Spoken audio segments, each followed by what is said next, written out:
শনিবার রাজধানীর একটি হোটেলে Asian network for free elections আয়োজন করে দিনব্যাপী এক কর্মশালার। এতে বাংলাদেশ নির্বাচন কমিশনের সাথে অভিজ্ঞতা বিনিময় করে বিদেশি প্রতিনিধিরা।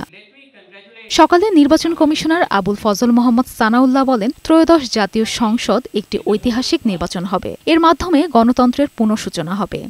এ সময় তিনি আরও বলেন, নির্বাচনে সামাজিক যোগাযোগ মাধ্যমে অপতৎপরতা ও এআই এর অপব্যবহার ঠেকাতে নির্বাচন কমিশনের চ্যালেঞ্জ রয়েছে। সুষ্ঠু, গ্রহণযোগ্য ও নিরপেক্ষ নির্বাচন দিতে আমরা সবসময় প্রস্তুত।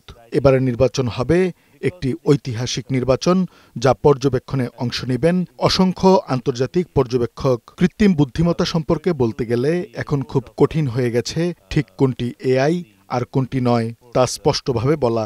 আজকাল আমরা অনেক সাধারণ অ্যাপ্লিকেশন ব্যবহার করি, তার মধ্যেও কোনো না কোনোভাবে এআই ব্যবহৃত হচ্ছে। বাংলাদেশে আমরা এসব চ্যালেঞ্জ স্বীকার করি এবং আমরা আমাদের সর্বোচ্চটুকু করার জন্য এগিয়ে যাচ্ছি।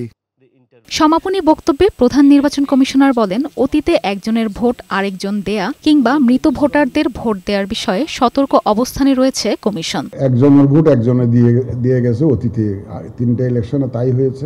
You have to be a voter. তারপরে না আপনার পোস্টাল ব্যালটে দিবেন না নাকি সেন্টারে যেয়ে দিবেন, এটা তো নির্ভর করতেছে পরের ব্যাপারে। এই যে পোস্টাল ব্যালট দেওয়ার জন্য আমরা এই রেজিস্ট্রেশনটা করতেছি এখন। গণভোট ইস্যুতে সিইসি বলেন, আইন না হওয়া পর্যন্ত কমিশন এ বিষয়ে কাজ করতে পারবে না। গণভোট আইন পাশ হলে আইন অনুযায়ী কমিশন কাজ শুরু করবে। আইনটা না হওয়া পর্যন্ত exactly what will be the language in the ballot, এটা আমি বলতে পারবো না। আই ক্যানট গ্যারান্টি যে আইনটা হলে আইনের মধ্যে বলা থাকবে এই জিনিসটা এটার মধ্যে হা না করতে হবে এবং প্রসিডিউরটা বলা থাকবে।